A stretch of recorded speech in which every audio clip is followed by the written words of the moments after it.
The Patriots Pulse post-game show. I'm your host, John Serenitas.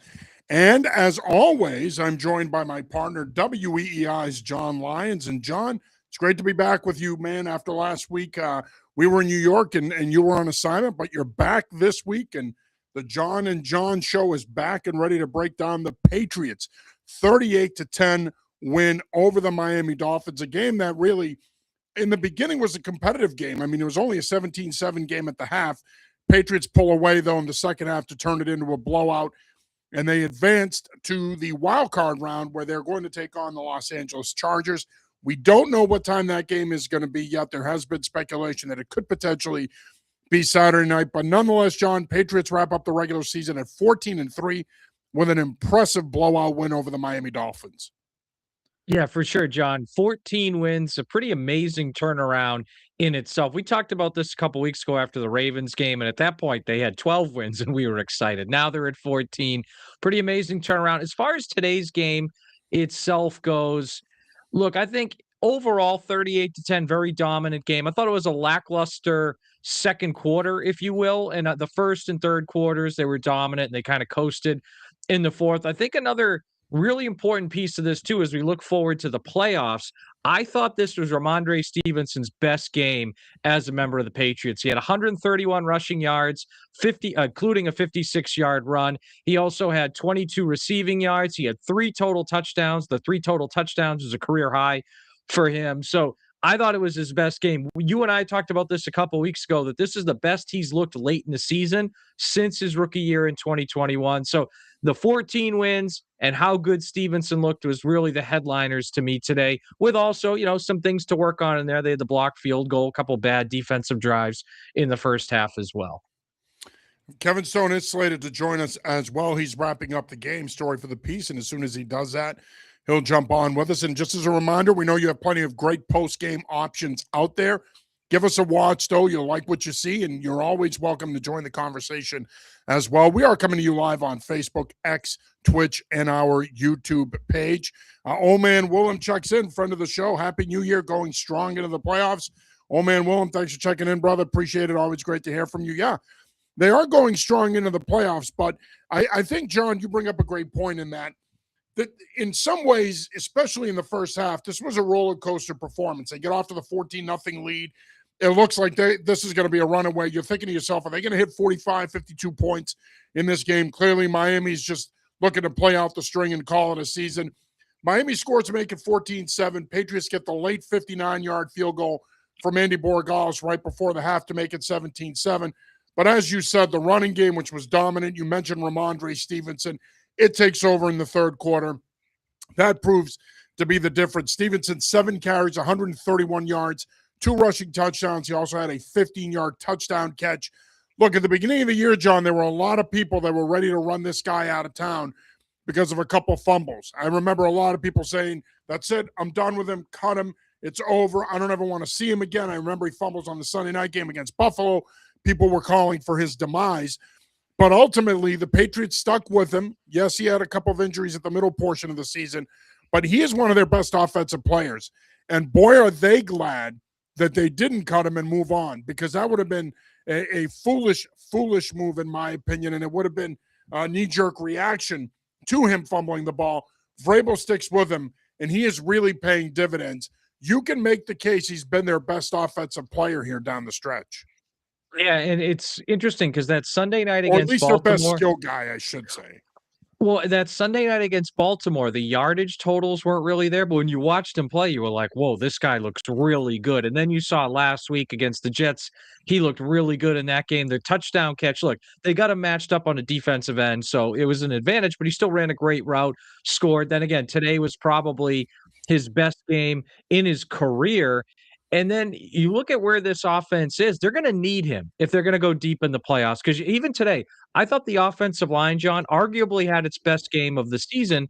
But even that being said, Stevenson still, there was multiple times where he was hitting the backfield and he broke tackles and created an 8-yard run. So even the very first play of the game, he was hit right around the line of scrimmage and it turned into a 9-yard run. And then he has a 56-yard run right after it. So if they're going to go deep in the playoffs here, they're going to need the offensive line to play as well as it did today, but they're going to need Stevenson, maybe not to have his career best game, but he's going to need to look this good when he's given the opportunities. Friend of the show, Ken Matthias checks in. Great game. First half was a bit of a struggle, but in the second half, the team got going offensively. Ticky-tat calls again with the flags, but overall, good win ahead of the wild card round next week. What's up, gents? Great to see you guys. Thanks, Ken. Appreciate it. Thanks for checking in. Scott checks in. He says, nice momentum going into the playoffs. Go Pats. And then we have Scott, thank you for checking in. We appreciate it. Here we go again. Checks in. Why Stafford odds-on favorite for MVP? Now every betting site, it's bull shizzle. We'll say bull shizzle. Here we go again. Thanks for checking in. Appreciate it. Well, I think part of it is because he threw for more touchdown passes today. Yeah. I still think in a lot of ways, this is still a statistical award. It's based on stats.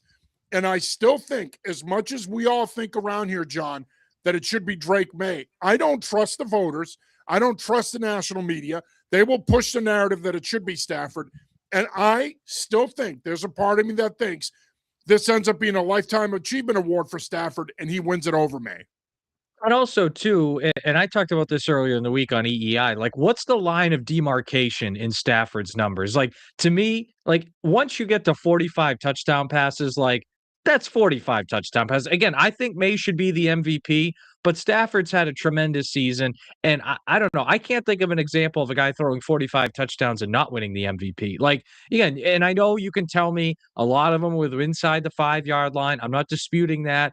They threw 40 times today against the Arizona Cardinals, which kind of made me laugh. But I think, look, I think May should get it. I think it's going to be Stafford. And I think, again, that threshold of 45 touchdowns, that's what a lot of voters are going to use. Even though May has the higher completion percentage, he's done a much better job this year with turnovers. May's been a much bigger threat running the ball, including yards and touchdowns. And we saw him have several good runs today. I just think voters are going to look at it and they're going to see, 45 or more touchdowns, and they're going to vote for Stafford. Scott checks back in. Fake news, he says. I agree with you, Scott. I think it's fake news as well. Ken checks back in and says, May's the MVP. Yeah. Give it to May, folks. Fake news. Will the TD factor go against May with Stafford being over 40 touchdown passes? Well, I think so. I think that they're going to hold it against him. Because, I mean, look, May has 31 touchdown passes to his 45. A 14 touchdown pass gap is a pretty wide gap. And I think in the eyes of a lot of voters, that might be too much to overcome. They may not be able to overlook that. And I think ultimately that could prove to be the difference here. But, look, should it be Drake May? Yes. And I know, obviously, we're homers. We cover the Patriots. We're Patriot fans. But at the end of the day, I don't trust the national media. I don't trust the voters. And I could see them still giving it to Matt Stafford, even though the Rams are going to finish second in their division and the Patriots won their division. Kevin Stone now joins the show. Kevin, how are you? Just some thoughts on today's 38-10 trouncing of the Miami Dolphins. First of all, good to see you guys. Hi, John. I'll start with the Drake May stuff. For me, it's very simple. It's if you take the word literally, it's the most valuable. He is the most valuable player to his team in the NFL this year, bar none. LA is probably just as good, maybe not just as good, but they're still a playoff team if they don't have Matt Stafford.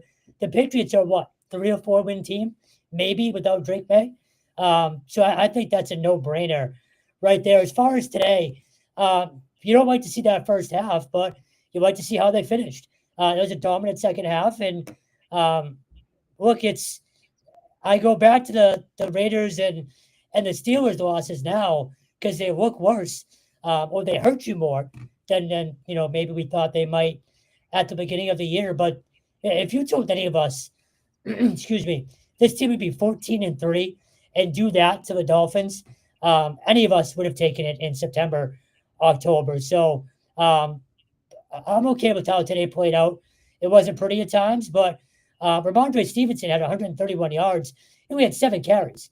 Like, if you can get that running game going, and Mike Vrabel talked about this, John Cernides, you asked him about this post-game.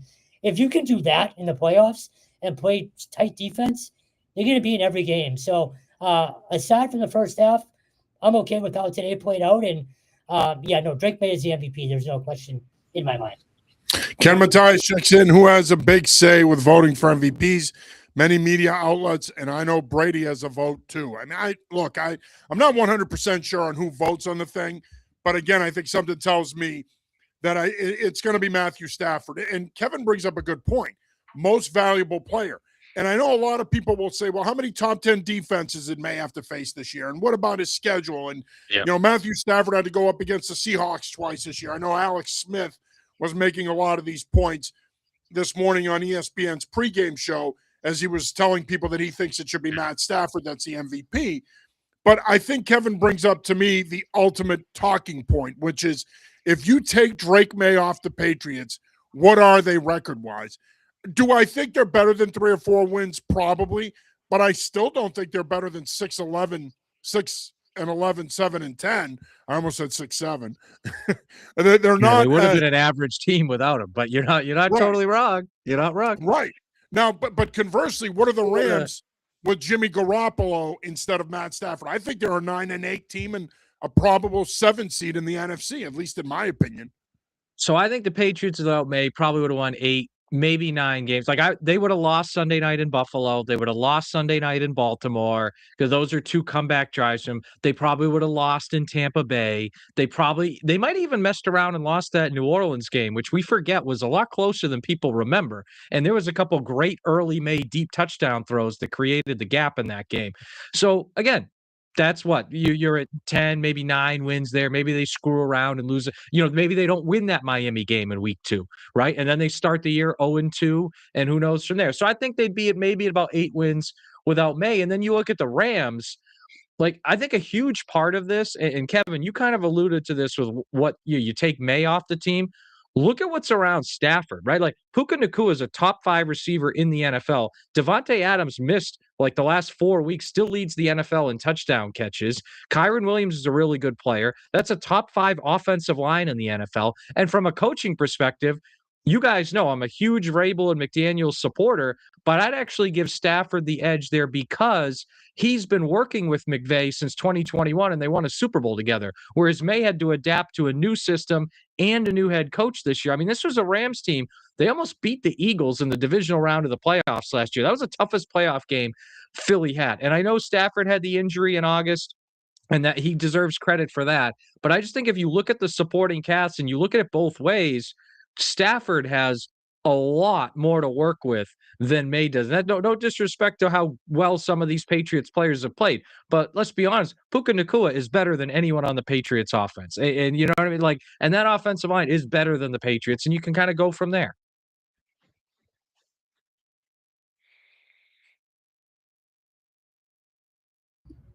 Okay, apparently Cat has Stone's tongue. I was giving him the courtesy opportunity to respond, and he sat there and stared at the screen. No, I think you bring up a good point. He was in awe of my argument. That's what it was. Such a good argument. He was left speechless. Yeah. Hey, happens. It does. That's why you're on EI, man. But I will say, I could wear a scarf like you, though. I can't pull that off. I know. That scarf you got, that is A+. I feel like I'm talking to Curly Lambeau right now. You know what I mean? That is A+ stuff. It's such a metrosexual look, but I'm Greek and I can pull it off because us and the Italians, we're both pretty metrosexual. We're European, so we can pull it off. But I'm cold, man. I don't like the cold. I hate this shit, so I need to wear a scarf. I wear it at work. I walk around with it. I look like Picasso, and people give me double looks, but whatever, man. If you could pull it off, do it in life. I'm a firm believer in that. No, I think you bring up a great point, John. I think that what makes what Drake May has done this year more impressive is this is his second offensive coordinator in as many years. He's been in the league 2 years. He's had 2 offensive coordinators, 2 head coaches. The fact that he was able to assimilate into Josh McDaniels' system and do what he's doing, I think that in itself right there is MVP caliber. And again, I get it. I think, and I'm not trying to diminish what Matt Stafford has done. Oh, he's had a great year. He's had a great year. And when I say that it's a Lifetime Achievement Award, Matt Stafford's a future Hall of Famer, but he doesn't have that feather in his cap. If there was ever a year to give him that feather in his cap, this is the year. I still think it's going to come down to the end here in terms of who gets it. I'd like for it to be Drake May, but I felt pretty good about it going into today. But after today, now I'm sitting there going, if they really make a big deal out of the touchdown passes, I think Stafford's going to end up winning it. If certain voters hone in on that and they view that as their deciding factor, then there's no way May wins it. Yeah, and Well, one interesting thing that May has too is their last couple primetime games. May had the great comeback against the Ravens. Stafford had the bad Monday night game against the Falcons. So we'll see if that works in his favor. Obviously, Stafford has a career full of good primetime games, but we'll see if that works in May's favor too. well, and I wonder, sort of to the lifetime achievement point, what if the voters are just like, well, Drake's going to be here for a while. Let's give it to Matt. Yeah. That's what I'm worried about. It's do they kick the can down the road with Drake and say, hey, we'll give it to him next year or, in this next decade or so and just sort of hand it to Stafford. I hope that's not the case, but it feels like it's an easy out for the voters as well. Oh, 100%. I agree with you. I can see that happening. I think that's a more than valid point that they could say, you know what, May, if he stays on this trajectory, he's going to be this player for the next 12 to 14 years potentially. We don't need to give it to him right now. He's going to have plenty of opportunities down the road. Stafford's on the back nine. Let's give it to him. I hope it doesn't play out that way. Ken checks back in. Looking ahead at next week's matchup against the Chargers, he's had enough of the MVP talk. Justin Herbert has some playoff experience, but a game that might haunt him is the Jags' comeback against him a few seasons back. Will this Chargers team rather give the Patriots fit, or will this game ... Well, he says, or will this game be a 2-touchdown difference? Look, I said this to Kevin when we were upstairs. I don't think this is a great matchup for the Patriots because let's be honest. Yes, you got Will Campbell and Milton Williams back today. This is a team, though, that's still banged up, especially on defense. No Tonga, no Spillane. Good chance you could get those guys back next week. But as you guys know, this time of year, it becomes a game of attrition. I highly doubt they're going to be 100%. So I don't love this matchup for the Patriots. I know that Herbert's banged up. I know they're without Alton Slater. I know they've got a couple of injuries on defense. But I still think this is a tough matchup for the Patriots. This team is well coached. They have an elite quarterback. They're physical. Their defense can rush the passer. They can generate turnovers. On paper, yes, I know people are going to get caught up in the 2-7 aspect of this, but I don't think this is a great matchup for the Patriots. So it's funny because I think it's a tough matchup, but I think it's the best matchup of the possibilities. Like I'd rather play the Chargers than play Houston. I'd rather play the Chargers than play the Bills. But I think it's kind of the nature of this year's playoff field where in past years, we've seen the AFC have these great teams, whether it's Baltimore, Buffalo, Kansas City. And that 7 seed would be, the Miami team from a couple of years ago that barely got in. It wasn't good. Or the Pittsburgh team before that barely got in and wasn't good.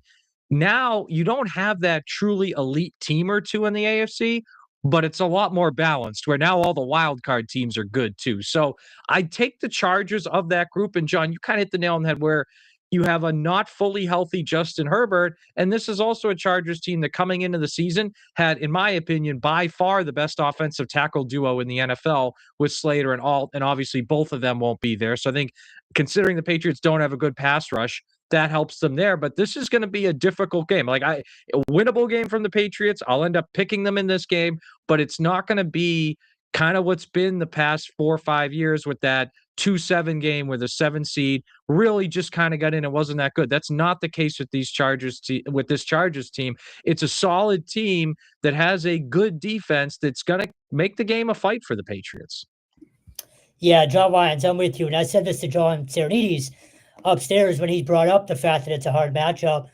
It's the best case scenario out of Houston, Buffalo, or LA, in my opinion. But there's a couple reasons I don't mind it. One, I do believe that whole West Coast to East Coast thing.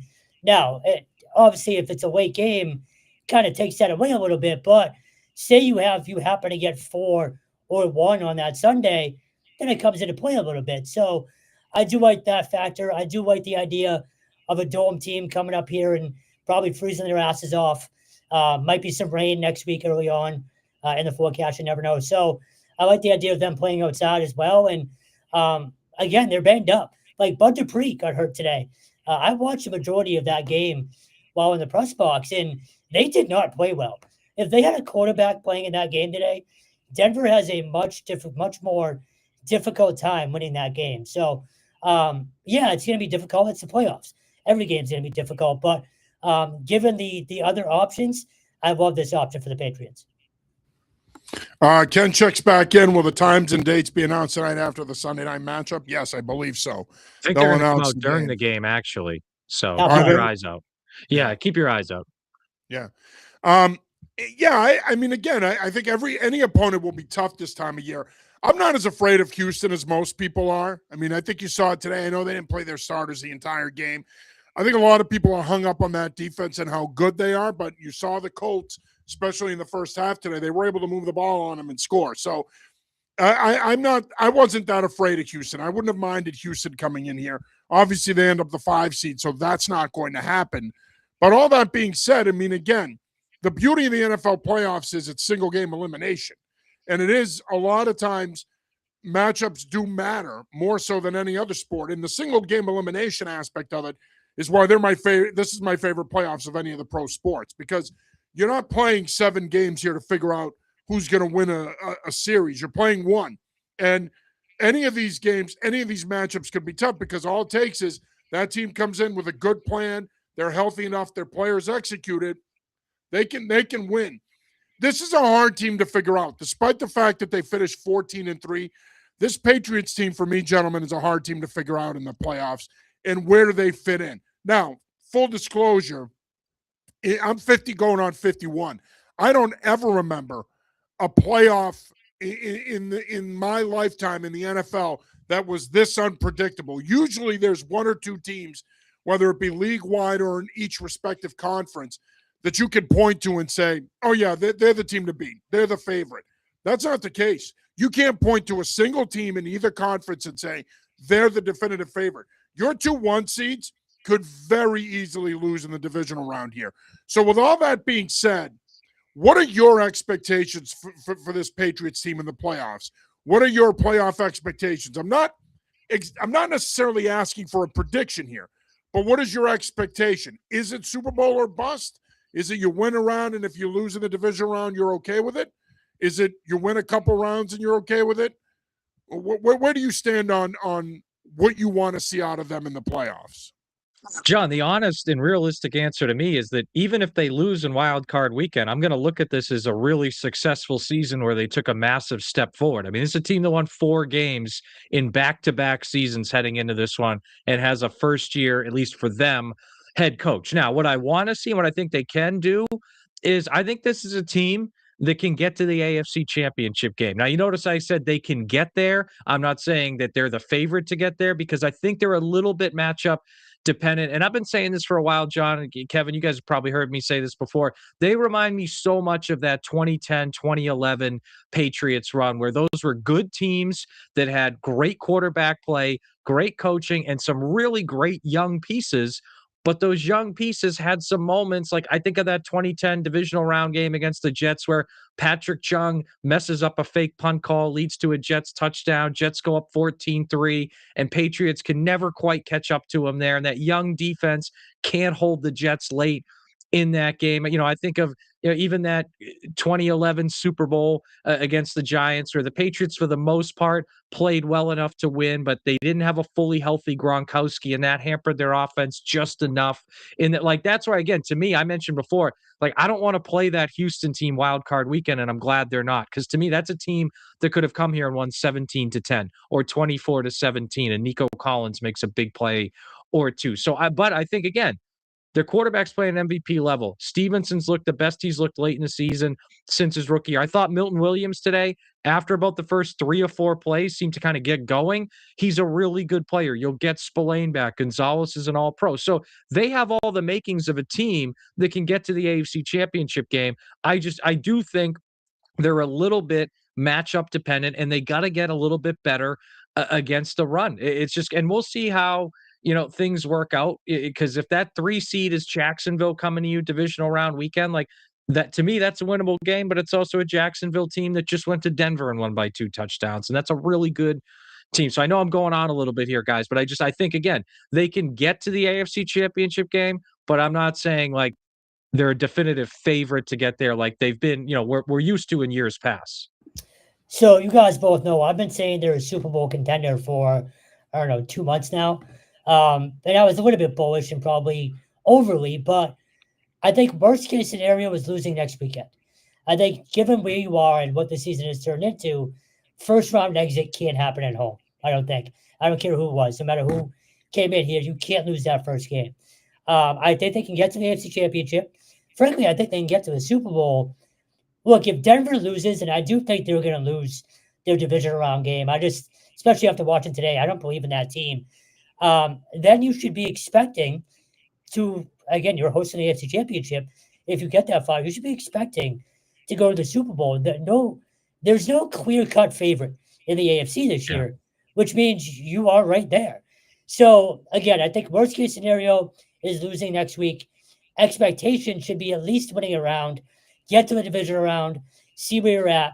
And then if Denver loses and you're hosting the AFC Championship, you should expect to be in the Super Bowl. So I guess it's sort of a wishy-washy answer, but I genuinely believe the only true way to look at this is a failure.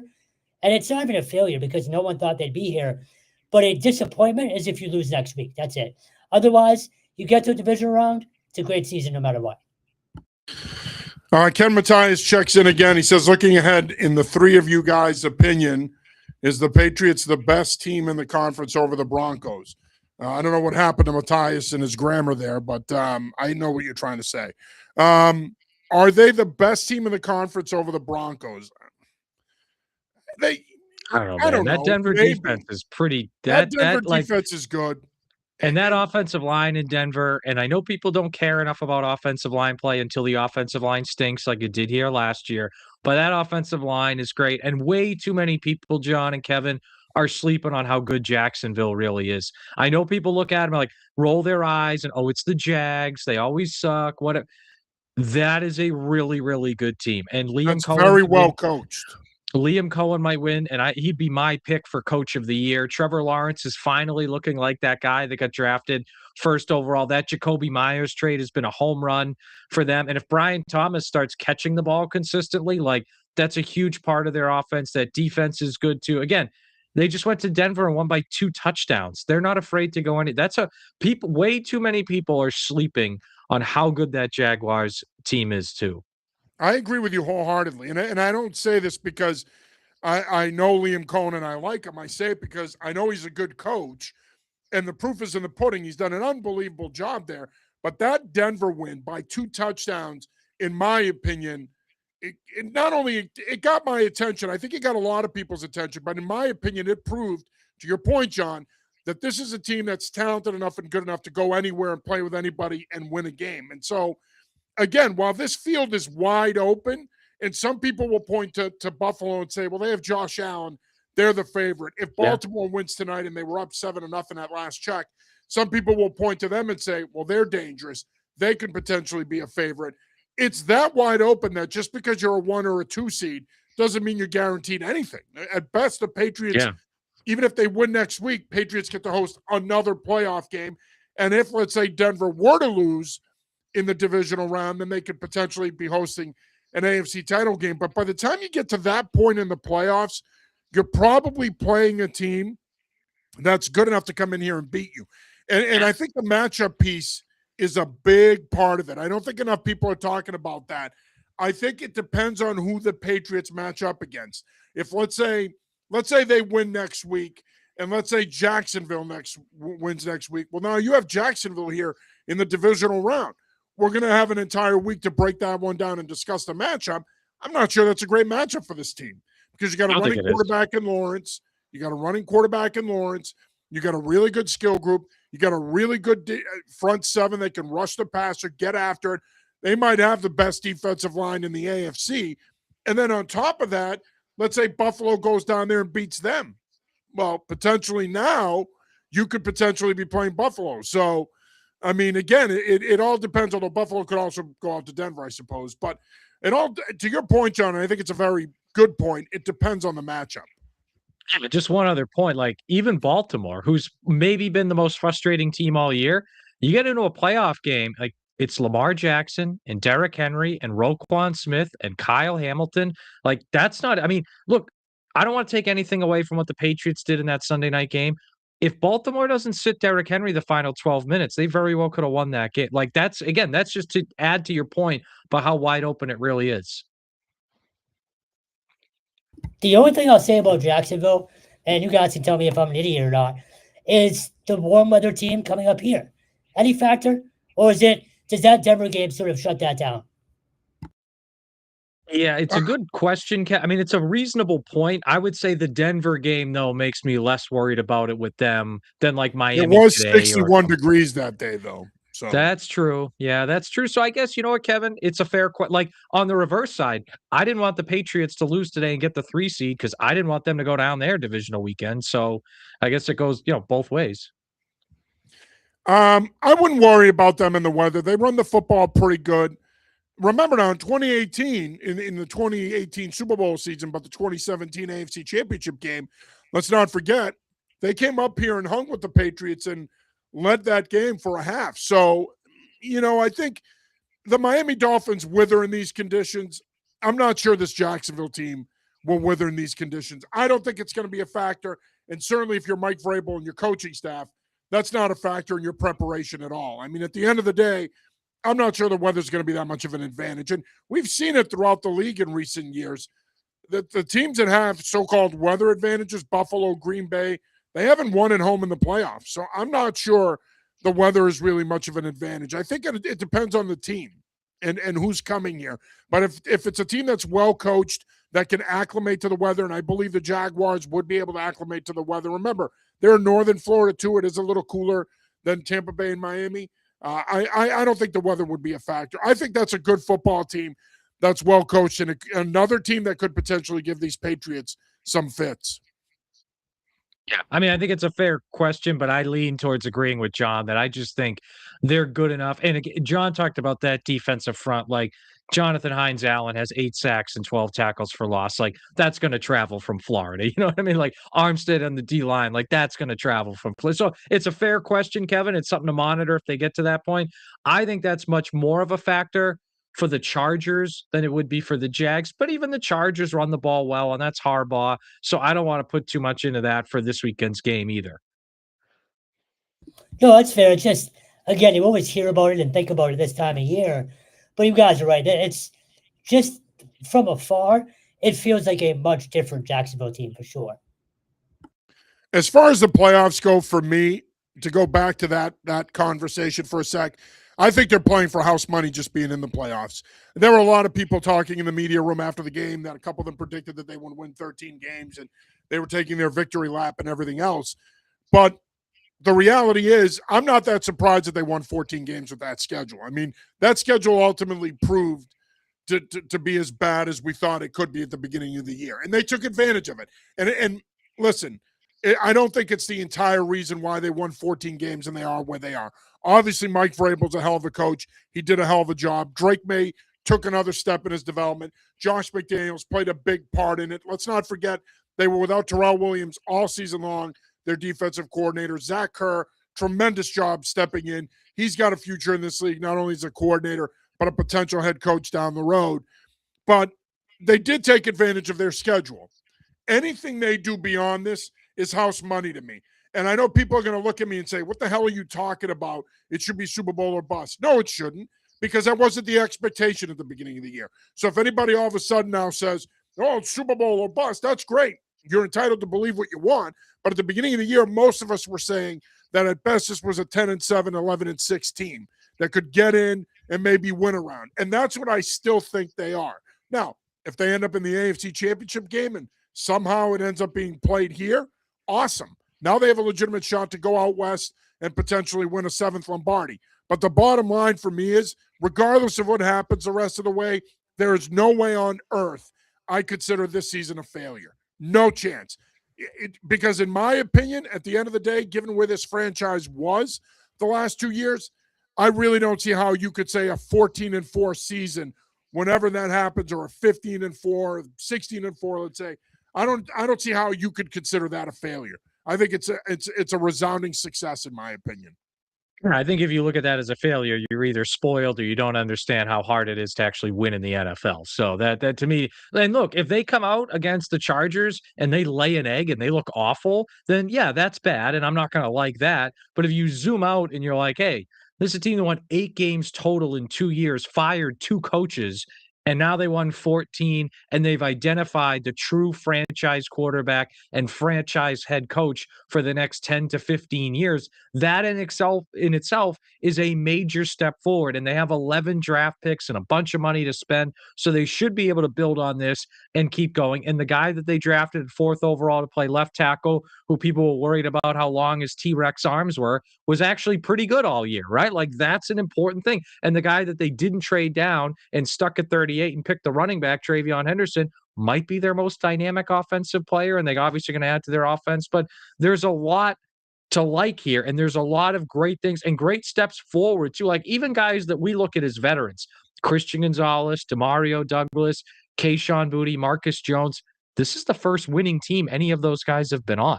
Like, if we look at those guys, they've been here 3-4 years. It's the first time they've been on a winning team, first time they've been in the playoffs. So, yeah, I think you can't look at this, even if they lose next week. We'll be pissed. We'll be disappointed. But you zoom out and you look at the whole season, it's a massive, massive step forward. I mean, we were sitting here in the offseason thinking they might not be good till 2027, and it's 2025, and they have 14 wins. Yeah, John, to your point, I'm doing a story tomorrow, and I talked to Jalen Hawkins in the locker room, and I asked him, I said, it's a young team, but you have a good core of veterans. How much did they sort of bring this team along? And he said, honestly, we have a lot of older young guys. So really, they've matured and grown up very, very quickly. And I think that's huge. And also, to your point, you can't call this season a failure no matter what happens. Fans can be disappointed if they lose next week, and they should be, but nothing they do from here on out is a failure. It can't be. Ken checks back in. He says, who would have thought this team a season ago won the opposite of 4-13 and now 13-4, 14-3, Ken? Get with the times. And heading to the wild card, still a positive and heading in the right direction. No, you're right, Ken. They are heading in the right direction. Now, listen, again, it'd be awesome if they made a Super Bowl run and won it all. That's what we all want. But at the end of the day, I agree with both of you guys. It's not a failure if they don't. And let's not be adverse to looking ahead. Next year's a much different deal. That schedule is way harder. I think if you win 14 games next year, you either better win the Super Bowl or at least get there, because you'll be pretty damn good if you can win 14 games with that schedule. And I don't know what the lights are doing here, but they're playing games with us. I think this booth is haunted or something. We can say this for a Patriots Pulse in May, but I wouldn't be shocked if they're a better team next year, but win 11 games or 12 instead of 14. Yeah. Well, I wouldn't be surprised if they're a better team next year and win 10 games. That's how hard that schedule is. It's going to be much harder than this one. And again, listen, you can't punish a team because they reap the benefit of playing a last place schedule. I think a lot has been made of that. And I think it's unfair. Look, you can lose these games too. Let's not kid ourselves. You can lose a lot of these games. And even with this schedule, they still beat some good teams. You went into Buffalo and won on Sunday night. You should have beat Buffalo here. You went into Baltimore and won on Sunday night when Tampa was a contender before they fell apart. You went down there and beat them. So they won some good games this year. Just because that the majority of their schedule was bad. Carolina's a playoff team. They whacked them here. So, I mean, again, I think a lot of people are making a lot about it, but I think we'll get a better idea of what this team is going to be moving forward, more so next year than we will this year. I mean, again, they could make a run here and win it all, and that would be ideal. Now, the one thing I will say, a lot of people keep bringing up the Washington Commanders, and they keep using them as a cautionary tale, and that's fair, but the Washington Commanders had a lot of luck last year. I think the Chicago Bears of this year resemble the Washington Commanders of last year more than the Patriots do. And I think, in my opinion, and Vrabel was asked about this the other day on Friday in the media availability, he made it clear they're going to build through the draft. They're not going to chase veterans to augment the roster here. They're going to continue to turn this thing over and build around young players. And I love hearing that because, in my opinion, I've believed this forever. The best way to build a championship caliber football team in the NFL is through the draft. I love hearing that. And they have 11 picks to do it. But I think getting back to this season, a lot of work still left to do. They are a legitimate contender. It's hard for me to say because I don't know if I fully believe it. I'm not the rah-rah Yahoo type like Stone. But if they got there, I would be very happy. I have my reservations. So John, you hit 1,000-foot home run, my friend. They are the ultimate matchup-dependent team. Yeah, and I think one thing we should note before we wrap up the show too and get into it is a big part of winning in the playoffs is having a clean operation, not beating yourselves. And I'm getting at what's been happening on special teams over the past month, where against Buffalo, they give up 2 long kickoff returns. One of them led to a touchdown that helped the Bills really get back into that game. They have the weird looking fake punt against Baltimore that was just bad decision in the moment and bad play design and bad execution. And then today you have the block field goal, which ultimately doesn't really hurt you. But it's like if they give up something like that, and let's not forget earlier in the year against Miami, they gave up a punt return for a touchdown. If you have something like that's how, to me, the Chargers could win a close game at Gillette Stadium next week. They have some sort of crazy punt return or kick return, or they have a blocked field goal or something like that, where instead of the Patriots winning 24-20, the Chargers end up winning 27-24. Like, to me, that's one of the things. So it's just something, again, Patriots special teams got better. One of the few things that got better last year. They've had good moments this year, and they've been pretty good, but just some concerning trends over the past month that I think are worth keeping an eye on. No, Jordan, I'm glad you brought that up. The special teams penalties scare the crap out of me. If you remember the Buffalo game here a few weeks ago, they handed Buffalo fantastic field position 3 or 4 times at least, and it ended up costing you. So I'm with you there. I do have faith in the staff being able to sort of reel it in, but they're still not completely clean in a lot of areas that you need to be completely buttoned up in a win-or-go-home scenario. So you're 100% right about that. Yeah, special teams is something certainly that's worth keeping an eye on. It is a third of the game, and you need to play well on specials if you want to win a championship. And their special teams have not been very good the past month. I'm sure that Jeremy Springer and the special team staff and Coach Vrabel are going to continue to try to fix things and work on things. But from an operation standpoint, they could be a lot better. At Walkman, a bunch of numbers says 4 TDs. At Walkman, thanks for checking in. I'm not sure what he means by 4 TDs. Is he saying that the Patriots are going to win by 4 TDs next week? I don't know. We'll see. If I were to ask you to give me a way too early prediction for next week, and again, we know it's going to be the Chargers.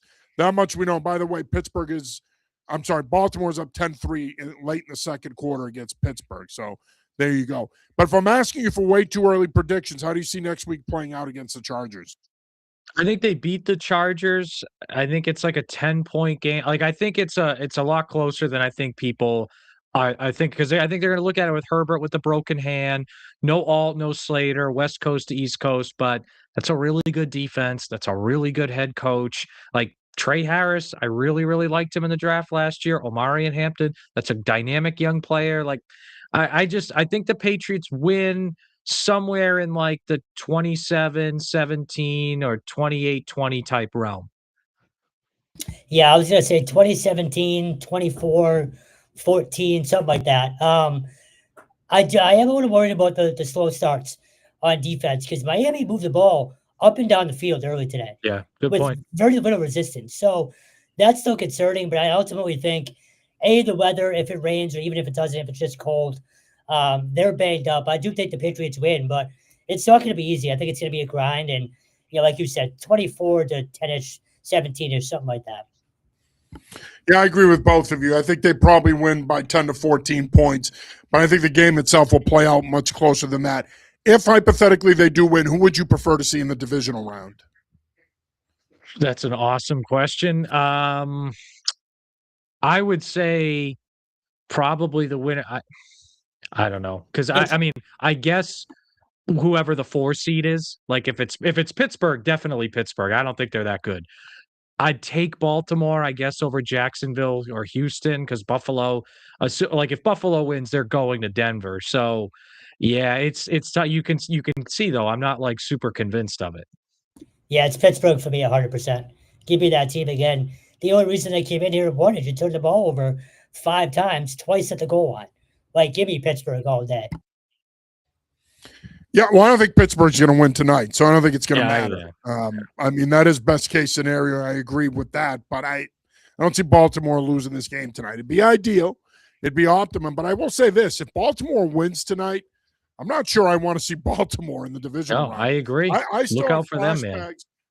I still have flashbacks of sitting in section 138 in 2009 with my best friend and watching Ray Rice coming at us from about 85 I was yards in out. section 143 that day, John. He was coming right at me too. Man, that was tough. Yeah, who knew that we were in the same section and that someday we would be doing a show together? Go figure. Life is weird like that. And I was also here when they won in 2012. So, you know what? The way I see it, I'm not sure I want any part of the Baltimore Ravens. I'm going to be on record as saying it. I think if they get in, I think they win next week. And then I think if they end up in the divisional round, I almost would rather see Jacksonville in the divisional round than them. I just think, again, if Lamar Jackson is healthy and has his head on straight with that coaching staff, John Harbaugh could be coaching for his job right now. If that's the case, we know, look, when they needed to win a game last week against my beloved Packers, they gave the ball to Derrick Henry 36 times and they said, go win us a game, big fella, and he did. If they decide that that's the way they want to play and they decide that they're going to run him into the ground in these playoffs, they're going to be tough to beat, man. And there's a lot of guys on that roster that have a lot of playoff experience, and that matters. One thing we could say about this playoff bracket is there's not a lot of teams with a lot of playoff experience. Denver, Jacksonville, Patriots, these teams do not have recent playoff experience. That's an advantage that Buffalo has. That's an advantage that potentially Baltimore, if they win tonight, they could have, okay? But the top teams in the AFC don't have that, and don't discount that. That could mean something in the divisional round. You might be able to get away with it in the wild card round, but in the divisional round, that could be a problem. So we got to hope Pittsburgh wins tonight. I agree with both of you that Pittsburgh would be the ideal matchup. But, again, you know what? Baltimore wins tonight. I'm not sure I want to see them in the division round. But isn't it funny, by the way, that if, let's say, Buffalo goes into Jacksonville and wins next week, they go out to Denver. And then the winner of this game tonight, assuming the Patriots win next week, would come here. In many ways, you're better off being the 2 seed than the 1 seed in that scenario, in my opinion. It's tough, man, because it's just, and you make the point about Buffalo and Baltimore. It's Lamar Jackson, it's Josh Allen. They've been to AFC championship games. Even if those teams aren't as dominant as they were last year or the year before, it's tough. Like, that's an uphill. Like, that's tough. Like, that's a tough matchup for any team that faces them. No, I'm with you guys. And the whole, Baltimore not being afraid to come in here thing, that is a problem. I was here in 2012 as well. That was sort of an ass kicking. And that 11 team, they shouldn't have won that game. Billy Cundiff makes that kick. You're not going to the Super Bowl. So I'm with you guys on Baltimore. But you also got to remember, I thought they were the best team in the AFC coming into the season. So I guess I hadn't really considered it, but you're right. Baltimore would be terrifying coming in here. I do feel like Lamar Jackson is just a mistake waiting to happen, though. In those big games, I just don't trust him in those big games yet. But out of anybody that could come in here, yeah, they're probably still the scariest team. Yeah, I mean, no one utilizes hyperbole quite like Kevin Stone. It's awesome. It'd be terrifying, almost for Stone, like as if he had to reach up to the top cabinet to get something. I mean, it would be terrifying. Or hey, be terrifying like me having to step on a scale. I mean, it would be terrifying. Mr. G. Fetty joins us. He says, only thing I could say is fuck the Chargers. Awesome. That's great. We do swear on this show. So I just wanted to be clear on that. Yeah, I don't think the FCC monitors us. No, I think we're FCC free. You're down with okay. FCC? Yeah, you know me. Walkman chimes back in. He says, do you guys think Diggs will get suspended? I don't. I don't either. It'll be after the season if he does. I don't think there's enough there, to be honest with you, from what we're hearing. Yeah, I think if he gets suspended, they'll wait till after the legal process. So it would be next year that he would get suspended. So just if that's what I just think logistically it'll be next year. Yeah, I was going to say that the NFL drags their feet on this stuff with all the appeals process and all that. It won't happen until well after the season. By the way, I do want to give Stephon Diggs a lot of credit on Friday. He stepped up, faced the music. He was very upfront and honest. He said, look, I can't talk about what happened for legal reasons. I'll be more than glad to talk football with you guys. He was a total pro. I know I appreciated the way he handled it. His teammate, Christian Barmore, I thought he could have handled it a lot better. We don't need to go there, but I don't like the way he handled it. Tony Supernaughty says, die, Chargers, die. So, Tony, thanks for checking in. He's wishing the Chargers demise. Mr. G. Fetty checks back in. Lamar's attitude is my biggest concern for that team. Yeah, I think that's a fair point. I don't think enough people talk about that, in that he can be very lackadaisical, and he doesn't always play up to the moment. So I think that's a very good point. Rock checks in. Just tuned in. You may have already talked about it, but thinking Saturday early game. The word that we got here tonight is that if they play Saturday, it'll be the second game. So The I believe 8 that's p.m. what game the 8, or the 8 8:30. p.m. Yeah. game. Yeah. Yeah. So if That's it's fine with me. Saturday, that's what it sounds like. Yeah. Saturday night was Stone on post game. There we go. There we go. I'd take that. You would take that? I can think of Yeah. about 5,000 things I would rather do than sit here and talk to Stone about the Patriots on a Saturday night. But Yeah, I got nonetheless, here we are. So I guess we'll have to enjoy his company. Yeah. Anything but Monday. Yeah, don't give me the Monday night. I'd rather have Stone punch me in the face than have the Patriots have the Monday night game. Yeah. Well, you know what? It's funny because we were saying this coming back up. It's so weird with ESPN and the NFL, though. They don't traditionally, the last couple of years that they've been carrying a playoff game, they haven't gotten the best game. So I could 100% see a Carolina Rams game for them on Monday night. I hate the fact that they're playing a playoff game on Monday Night Football, by the way. I agree, 100%. It's awful, and I think it just speaks to the league's gluttony. As much as I love the NFL and I love football, just get them all out of the way over the weekend. If you want to give ESPN a game, give them a game during the weekend, not on Monday night. That being said, if I were a betting man, I would be shocked if it wasn't next Saturday night. That's what I think. I think that they're going to want the Boston, Los Angeles markets in prime time. It's going to be an opportunity to showcase Drake May and Justin Herbert, the guys compared to the most. I think next Saturday night makes a ton of sense. All right, gentlemen, final thoughts here as we wrap it up and move ahead to the playoffs. Yeah, final thoughts is hopefully, Milton Williams is back today. Will Campbell is back today. Hopefully they get Spillane and Tonga back, and they're going to get healthy because they're going to need every piece of depth they have to go deep in the playoffs. So it seemed like they were getting a little healthier today. As I look forward, that's one of the early things I'm monitoring heading into this week's game. Same as last week for me. Patriots fans, enjoy this year for what it is. We talked about the schedule next year. You're not going to see this again next year. You might see it in a few years, but this is a lightning in a bottle type of season. Whatever happens, enjoy it. Remember it for sort of the surprising run that it was, because I don't think any of us saw this coming this quickly. So win or lose, however far they go, enjoy it, because it's going to be much different next year. Yeah, I disagree. I still think they could be a playoff team next year. And once you get into the tournament, as Bill Parcells used to say, anything can happen.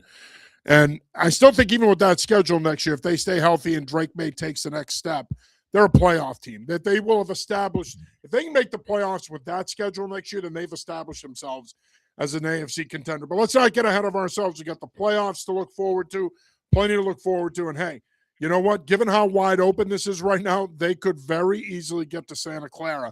And wouldn't that be something if they got to Super Bowl 60? It would be pretty friggin' awesome. All right.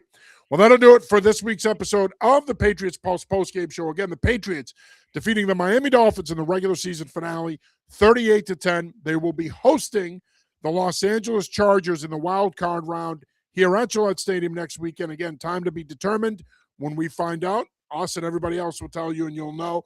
But we'll make sure we're here to cover everything for you, and we'll recap it and break it all down as part of the Patriots Pulse postgame show. For John Lyons, Kevin Stone, I'm John Serenitas. Till next week. Peace.